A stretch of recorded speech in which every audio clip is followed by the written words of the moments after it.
good afternoon, and welcome to the Entertainment News Bulletin right here on Hitz 103.9 FM. And now let's delve into our headlines for today.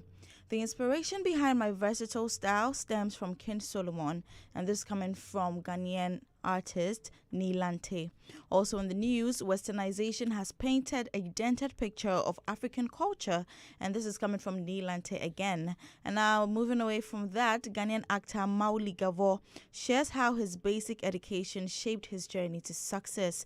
And moving on to the international front, women are not respected in the industry. This is coming from Grammy-winning Afropop star Thames. There's many more details coming your way right here on Hitz 103.9 FM.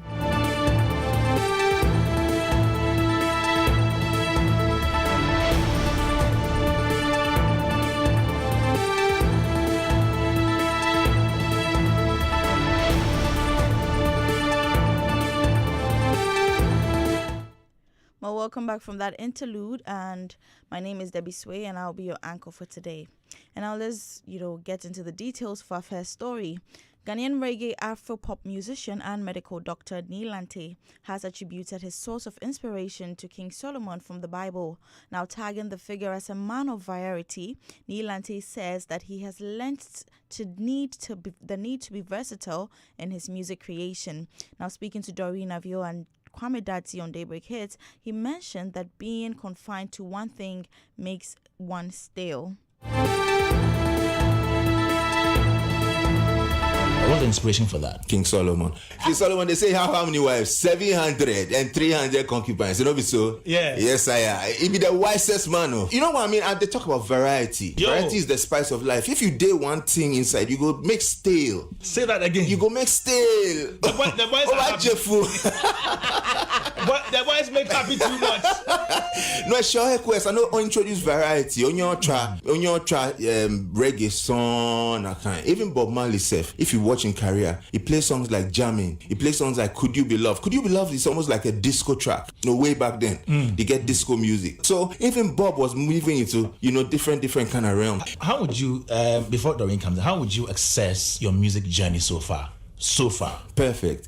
I think if you comb around the world, man, you won't find as many doctors who are successful in their countries getting best male vocalists back to back, getting a nomination for Ngozi, me and Michael Jamina. Yeah.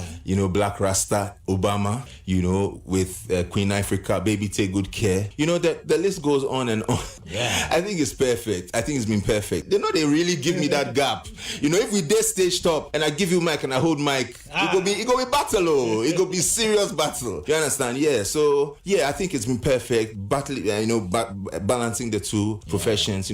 Basically it's all about the message, love. Well, that's not all that Nilante had to say. He also added that westernization has painted a dented picture of African culture, making everything sound fetish. And so he explains further.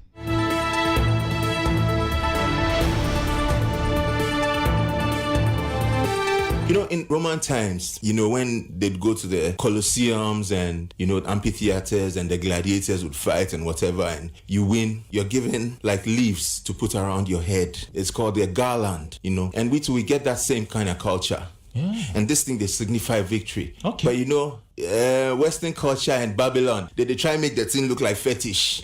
You understand? But fetish, yeah, you go to make everything fetish. Yeah. Even the cross. If you look, sometimes occult symbols and things, the cross there inside. You understand? People use Jesus' name to make money. So you go fit take any subject and interpret them how you want to interpret them, and use them whether for positive or negative. Yeah. So gun culture, this thing be positive. Leaves. Somebody go look and say this thing be fetish, but understand when the people are going to be dominated, the first thing that they do is to attack your culture. And as you let go of your culture, you then lose your direction, become subject to everything that they dictate. Right. They go dictate, say, this be what you for do. I don't want to go into religion and all those things, but it can't be like that. As an independent people, you for also maintain your culture and interpret them as positively as you can. And what you just heard was musician Nilante right there.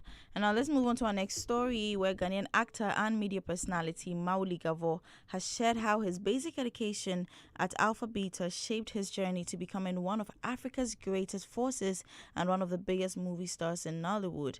Now, speaking on the Black Volta podcast, the actor reflected on how traditional education has become outdated and emphasized the importance of practical and skills-based learning.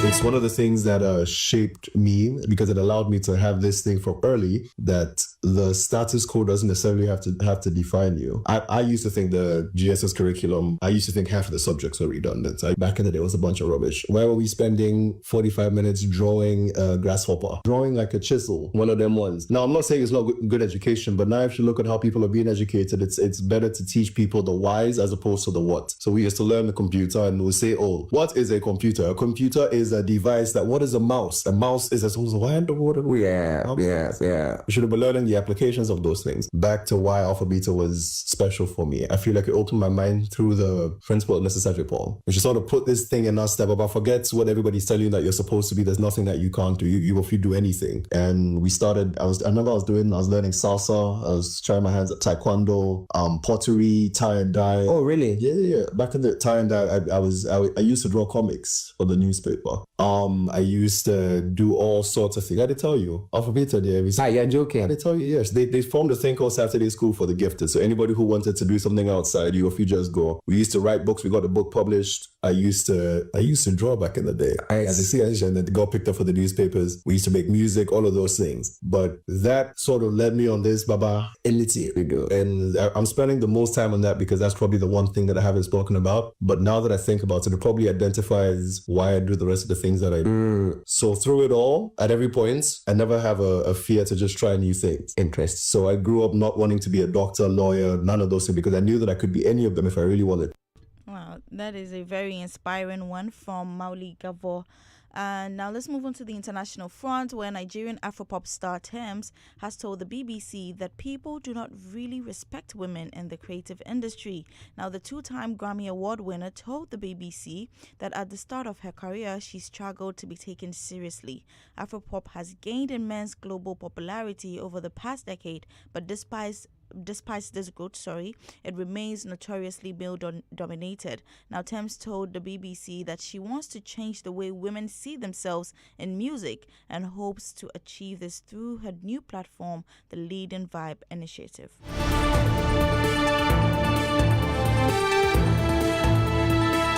I just find that people don't really respect women a lot in the industry. It was difficult.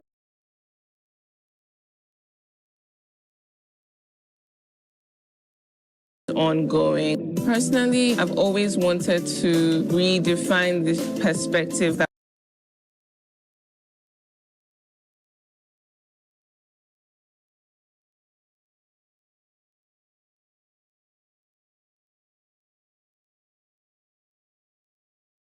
the way women see themselves in music. For me, it's not just artists, it's also producers, it's also audio engineers, it's instrumentalists, guitarists, pianists, drummers, it's music, it's managers, it's people that are interested in managing other women. When people tell you to change your sound, change your style, you look at them and you say no. If it means me not being signed, I was okay not being signed. I went to a couple places that didn't sign me, and I was okay with that. Like any other football fan, in Nigeria, football is a whole thing. I never imagined myself owning or being in an ownership of any football team, but I think it's also a space where women are underrepresented. And I was fortunate enough to get that opportunity brought to me, and I jumped on it because I feel like women don't see themselves in that space. And I wanted it to be known, like I needed to be known that women can be in any space if you want. Well, this is a very great initiative coming from Tems herself. And this is how we wrap up on the entertainment news bulletin right here on Hits 103.9 FM. My name is Debby Sway, and I have been your news anchor for today.